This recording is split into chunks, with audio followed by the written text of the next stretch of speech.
were stuck in a blizzard, a snowstorm. We were stuck there for more than a day and a night, more than 24 hours. And in the morning, when it cleared up a bit, when the storm abated, there were Iranian soldiers came on skis.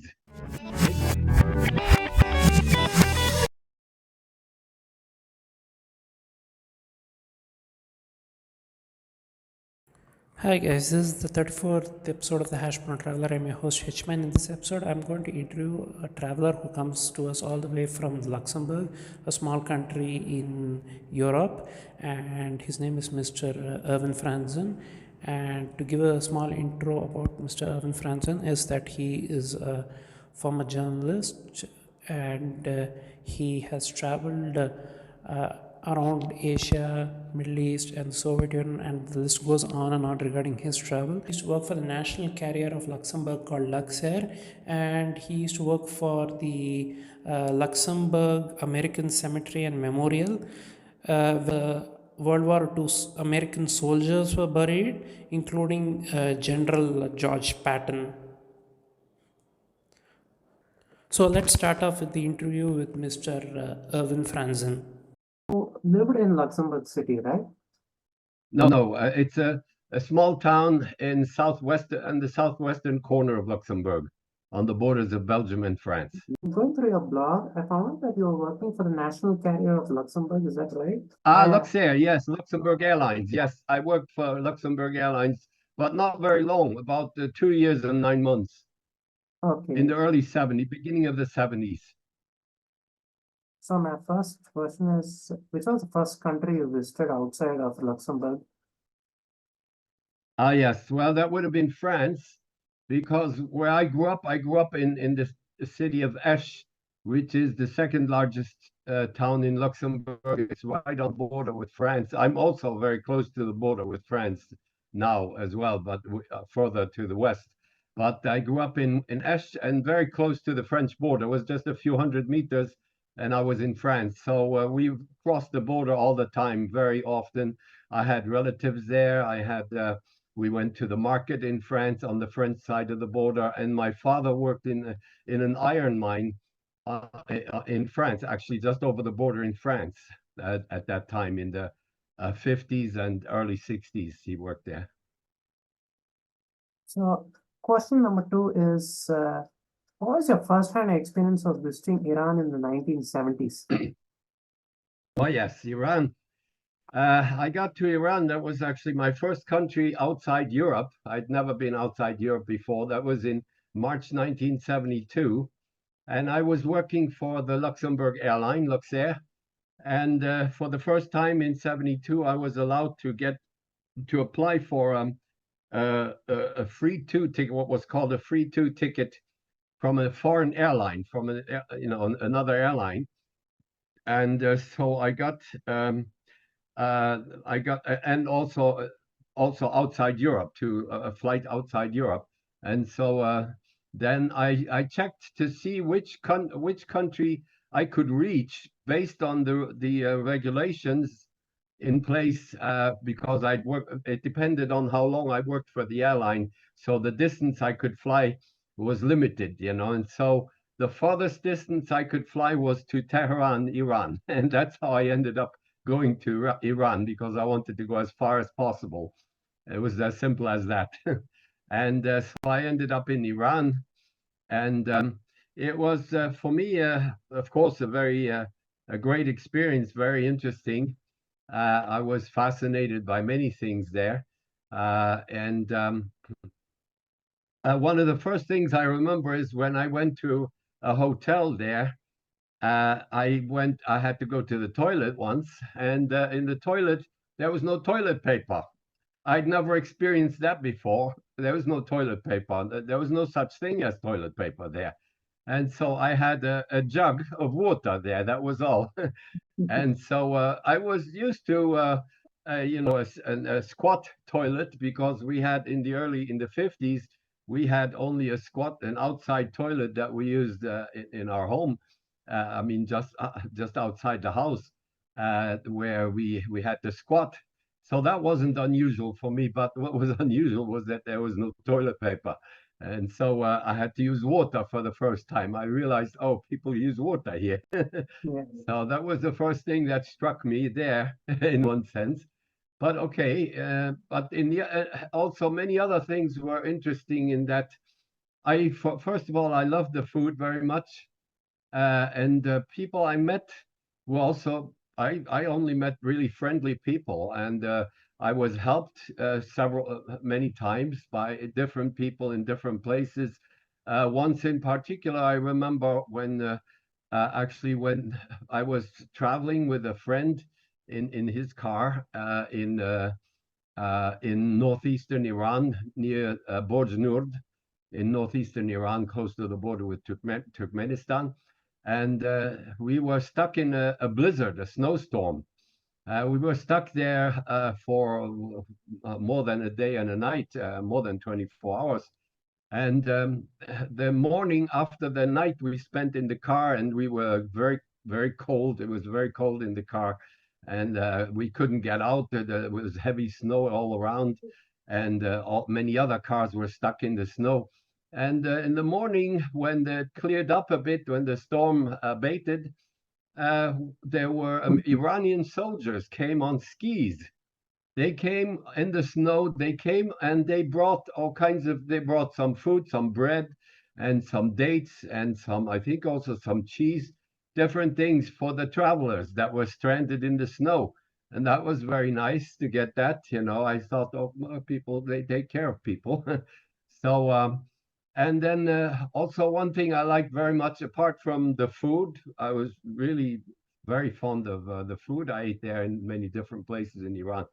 And also, I very much enjoyed the pastries there. I was so crazy about these pastries with pistachios and everything. And also, I ate a lot of dates, which I liked too very much. So there were a lot of things I liked about Iran, but I also met some people in different places in Iran that were that were not happy. They wanted to go abroad. They wanted especially to go to the West. I met several people in different places in Tehran and also at Merabat Airport and also in Abadan the second time I was in Iran. I went the first time I was in Iran. I was in Tehran, and then I met these people there. I mean, this guy who became my friend. He was actually from Kenya. He had been born in Mombasa, and he grew up there. But his family was originally from what was then British India, what had been British India. But they moved to England in the 1960s after Kenya became independent. So he came from England, and I met him there, and he was on his way to Lahore in Pakistan, where he had family. He was Punjabi, and so then he suggested he proposed that he would give me a ride up to Lahore in Pakistan, and we would just share expenses of the trip, during the trip. And I thought, well, I have only 2 weeks because I had to get back to my job after 2 weeks. Plus, I had a free ticket and I couldn't reserve a seat on the plane. It was a Lufthansa plane that had taken me to Tehran, and they had only one flight a week. So if the plane was full, I wouldn't get on the plane. They wouldn't let me, get a seat on the plane. I couldn't make a reservation. It was because I had a free ticket. You cannot make a reservation with a free ticket like that. And so you just have to be lucky, and there's some seats available on the plane. If the plane is full, bad luck.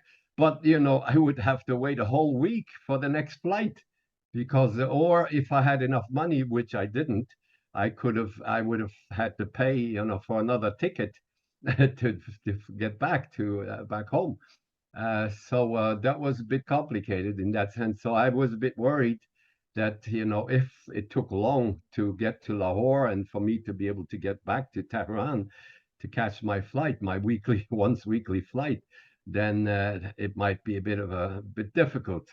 But I said, okay, let's go. I'll go as far as I can. And so we ended up going all the way to Kandahar in the south of Afghanistan. Yeah. And then I had to turn back. I came back by public transport. And on the way back, what was interesting, when I re-entered Iran from Afghanistan, where I'd found it very easy to get. You see, when I went to Afghanistan from Iran after getting a visa in Mashhad, at the Iranian consulate there, at the Afghan consulate there. I found it very easy to enter Afghanistan, even though I didn't have a cholera vaccination certificate. I wasn't vaccinated against cholera, which was mandatory. You had to have a cholera vaccination to get into Afghanistan, but I didn't have that, and I just gave a few Afghanis to some guy there who scribbled something in my vaccination card because I had the smallpox vaccination. He scribbled some lines in the on my vaccination card, and so in Afghanistan I just showed that to them and they let me in. But when I went back to Iran afterwards, they said, "Oh, this is no good. This is not valid. You're not vaccinated." And immediately they, on the Iranian side at Taibad, on the border between Iran and on the Afghan side, I think it's called Islam Khala, and on the Iranian side there's Taibad. And so when I re-entered Iran on the way back, they put me in quarantine. I had to be quarantined, and I was lucky. They said quarantine is for 36 hours. We have to take some sample of your feces, and then we have to wait a certain period of time, and then we have to wait another 24 hours to make a test to test it, something like that, and then we can release you only after 36 hours. But some Indian guy, a Sikh man who was also in quarantine, he said, "Oh, my wife is sick. She's in Tehran. I need to get back there." Absolutely. And he was pushing so much that they reduced it to 24 hours instead of 36 hours at the border at Tayyabad. There was a quarantine station there. So I was vaccinated there. And then when I ended up, when I left the quarantine station and went up to Mashhad. And Mashhad, I arrived in the middle of the night, and I don't know what kind of bus I had, but I got off at I guess that was the last bus stop.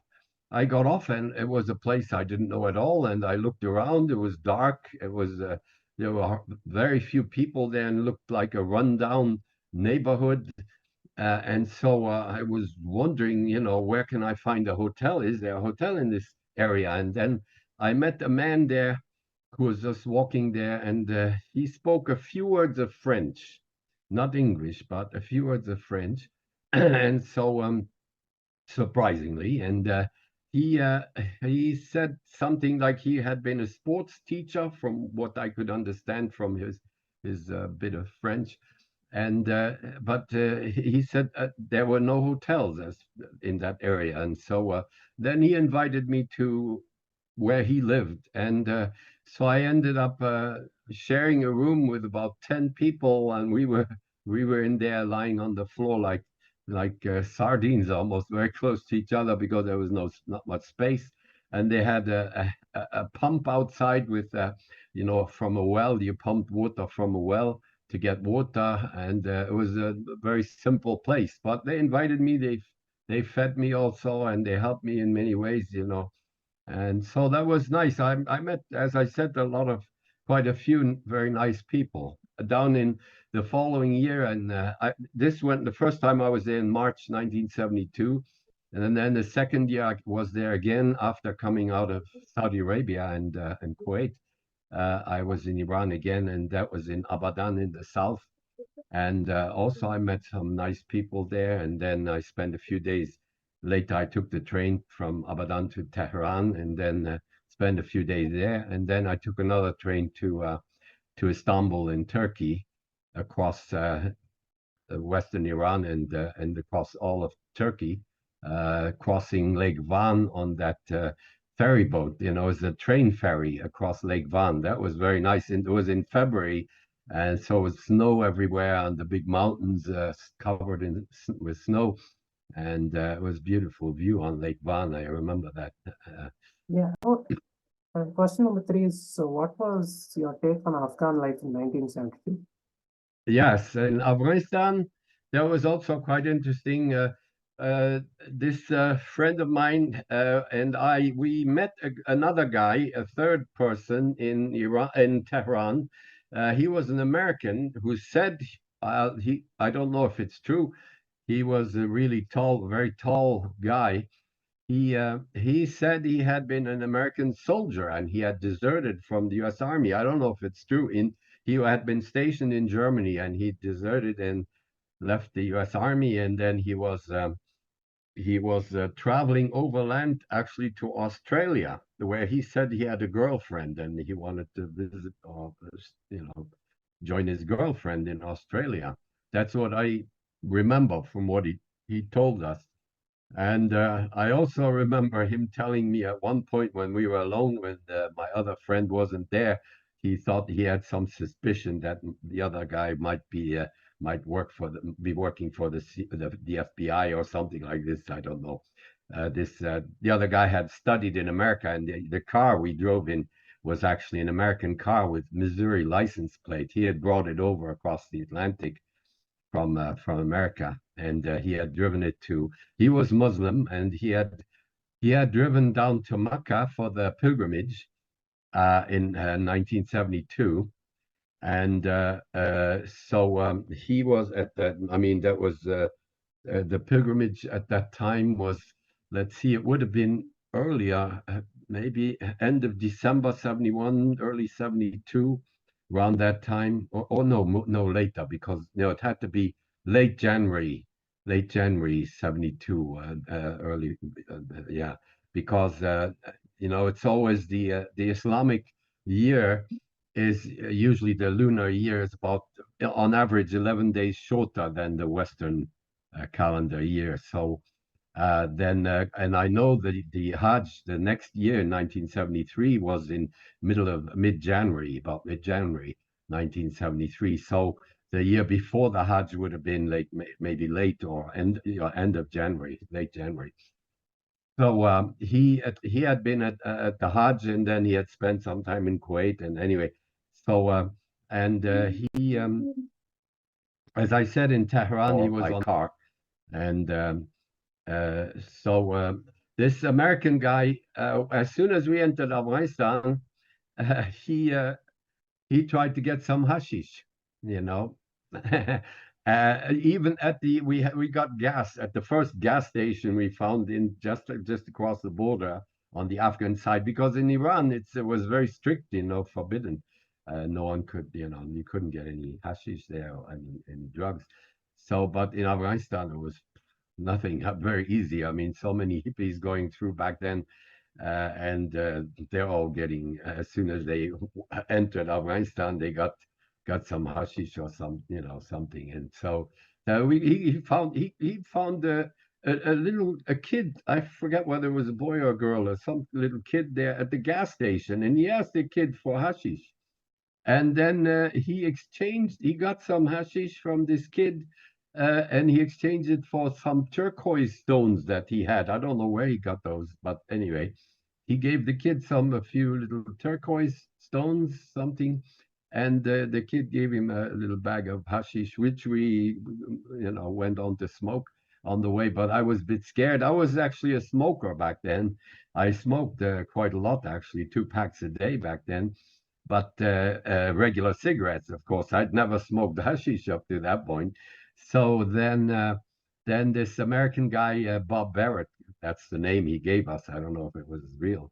Anyway, he he also offered us, a smoke of this hashish that he'd gotten.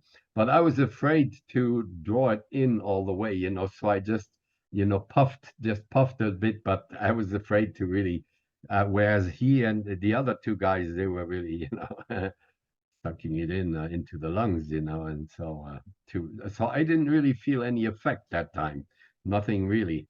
And anyway, we lost the American in Herat. He said he left us.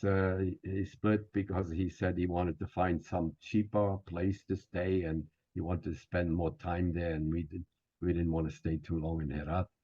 Anyway, what I saw was there were quite a few young guys that approached us and asked for, bakshish. Of course, it was always, I saw very few women, hardly any. I don't even remember clearly seeing a woman there. Small girls, yes, but not grown women.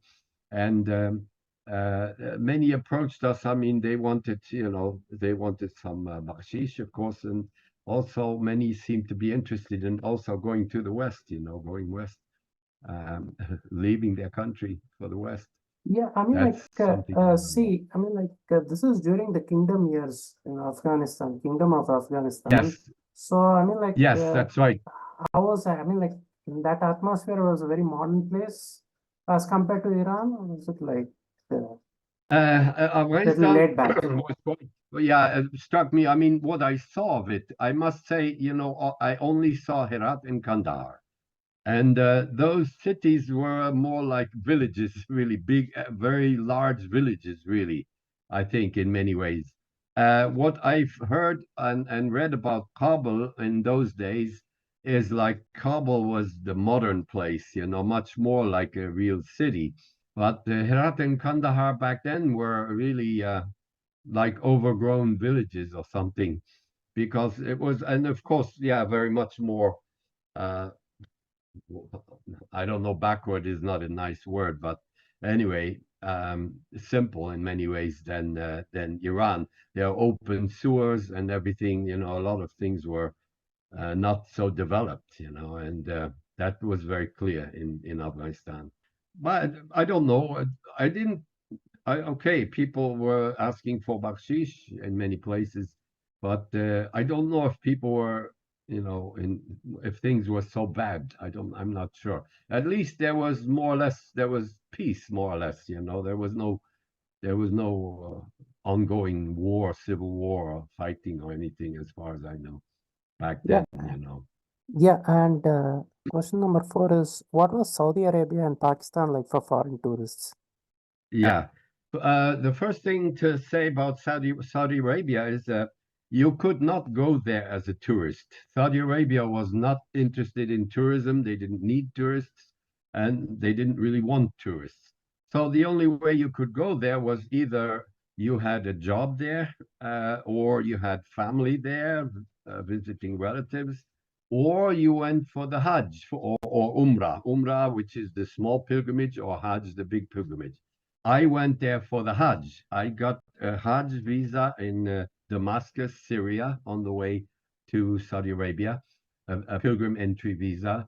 But that's a long story. That's too long to explain here. How I ended up, officially becoming a Muslim and going to Mecca then.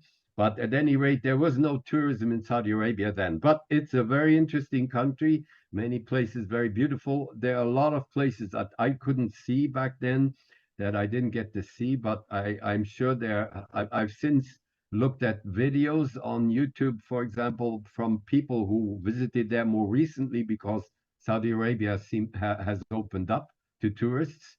So tourists can go there. Many Western tourists and others go there for tourism, and it's a very interesting place for sure. Yeah. It was back then too. That was under King Faisal. King Faisal was the ruler of Saudi Arabia back then. So in Pakistan in Pakistan, I was there. I first got to Pakistan in 1984, in August 1984. I went there for my newspaper, which was based in Cyprus, and as not a correspondent, just I had only about 3 weeks to spend there that time, and the next time also in 1985. So I went there. I was advised not to tell them that I was a journalist, but they had some suspicions. And when I entered Pakistan, when I arrived there, I got pulled aside right away, and they asked me some questions, and I just kept insisting, I'm just coming to visit the northern areas. I want to go to the north, to the big mountains, because actually that was true. That was my own dream. I wanted to see the northern areas, the Karakoram and Himalaya mountains. Yeah, and but I didn't know if I could get the chance, because my mission as a journalist was, of course, to go with some mujahideen, to accompany some mujahideen fighters into Afghanistan. That was so. I went to Pakistan. Not I said I was a tourist, but I was really going there in order to find some mujahideen that would take me over the border into Afghanistan, and to write something about the fighting and take some pictures on that side about the fighting going on, because the Soviets were there, back then in Afghanistan during the 80s. And so that was the first two times I went to Pakistan. The last time in 1987, I spent 5 months there. That was different. I had a regular visa, and I was allowed, I got in as a journalist officially, and so I had much more time then. And so I must say, I didn't do much real tourism, because I was always supposed to produce articles for the newspaper. I was supposed to work. But I did a bit of tourism in the sense that I went to the northern areas in 85 also, when my stay got extended a bit, because the newspaper had we always, in the newspaper in Cyprus, we always took breaks during the main Muslim holidays, Eid al-Adha and what's the other? Anyway, it doesn't come right now. Anyway, the two main, these are for the Ramadan, end of the Ramadan, and also the Hajj period, the holidays. So we always closed the newspaper. It was a weekly paper for 2 weeks usually, and this time it was closed for, I think, 3 weeks or even 4 weeks. And so that's why I had more time to spend in Pakistan. And so I traveled in the north. I flew to Skardu and took a wagon from there later to up to Pasu in northern Hunza, in Gojal area of northern Hunza. And that was very interesting for me, because I've always been really fascinated by the mountains, and Pakistan has really incredible mountains, as does, of course, India and Nepal, of course. And next question is, have you visited the Iron Curtain? Yes. I went to the behind the Iron Curtain 3 times. The first time was in October 1979, when I took a train from Luxembourg all the way to Nakhodka, which is a port city east of Vladivostok, on the Sea of Japan, basically the northern end of the Sea of Japan. And that was because I wanted to go to Japan. My actual goal that time was, I was on my way to Bangkok. I wanted to be a correspondent in Bangkok, Thailand. But a lady friend of mine had invited me to visit her in Japan. This lady, I knew her in America, in the US, and she was married. I mean, she was also quite a bit older than I. But anyway, so so I traveled all across the Soviet Union by train back then, and that was certainly very interesting. And then I took a boat from Nakhodka to Japan, and Vladivostok I couldn't go, because that was close to foreigners back then. And so then the second time I went, I traveled from Vienna to, I wanted to go to Berlin by train also, but I was taken off the train south of Prague in Tabor, south of Prague, and I spent a couple of nights in prison in České Budějovice. That's kind of a long story. It's not enough time to explain how that happened, but anyway. I spent a couple of nights in a communist prison in České Budějovice in Czechoslovakia back then. How that came about, the story is too long we don't have time for that, unfortunately. Yeah, and the third time was just East Berlin. I was in East Berlin in 1984. This, when I was in prison, was in March 1982. in Czechoslovakia. Yeah. Yeah, Okay. and question number 6 is, do you travel nowadays? Not so much now. I'm not so crazy about traveling. I hope someday maybe I can still visit China, which is in particular China I would like to visit if I can. But I haven't traveled very much. But last year I spent with my wife, we went to Korea where our daughter lived. She's here now, but she lived in Korea for 8 years, and we visited her and traveled to Japan with her so we were gone for a whole month traveling in Korea and Japan that time. And then also in September, I was invited by some friends to the Bordeaux area in France, and we went down there to spend some time with those friends in the neighborhood in the area of near Bordeaux in France. But other than that, I haven't traveled so much, just in the vicinity here close by. So I'm not so crazy about traveling anymore as I used to be. Yeah. Yeah, and what's your advice for today's travelers? The last question. Well, yeah. Yes, I must say, since I was never really a tourist, even I spent 6 years in the United States, I didn't do much tourism. I hitchhiked all across the US, rode some freight trains in California and so on. And I was passed very close to the Grand Canyon, for example, but never got to see it. I never saw Niagara Falls. I never saw Yosemite and all these very nice, beautiful places, just as an example, and many others I missed, in many places because I usually had very little money and sometimes not enough time, or there was always something. So I think modern travelers have probably most people have a better chance. But I think main thing is do what you really like. Don't follow some kind of list of places that you have to visit absolutely. And no, do what find out what you really like, what you would really like to see yourself, not somebody else. Because even though I missed all these places, I'm quite happy with what I've seen. I don't feel like I missed something in the end. Okay, I didn't see the Grand Canyon, even though I was very close by, and many other places, like that. But I don't feel I missed something really.